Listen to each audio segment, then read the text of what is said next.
This is a city completely ravaged by a virus. Most areas have fallen, and only Helgoland Island in the North Sea remains safe, serving as humanity's last refuge. What is puzzling, however, is that the Count in the city and his men move around without masks or protective gear. Clearly, they must have found some way to resist the virus. Perhaps they have already developed a vaccine, which is why they can remain unaffected by the virus lingering in the air. Sure enough, not long after, this heavily armed squad fell into the Count's hands and was escorted to a laboratory to be used as test subjects.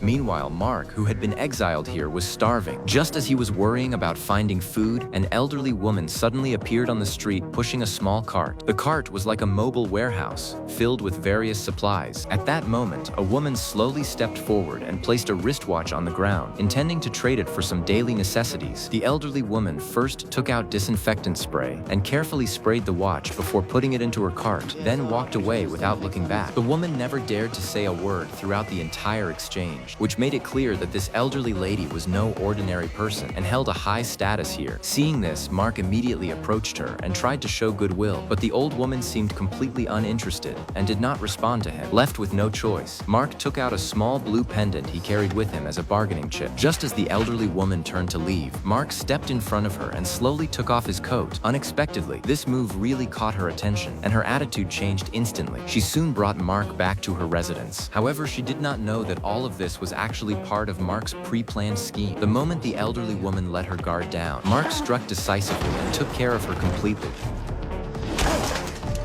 From that point on, Mark took over the old woman's position. He pushed the cart full of supplies and began scavenging for usable resources throughout the city. One day while out, Mark suddenly saw a striking young girl ahead. He planned to use the supplies on the cart to gain her trust, but the girl nervously told him to look behind him instead. The next second, danger quietly closed in,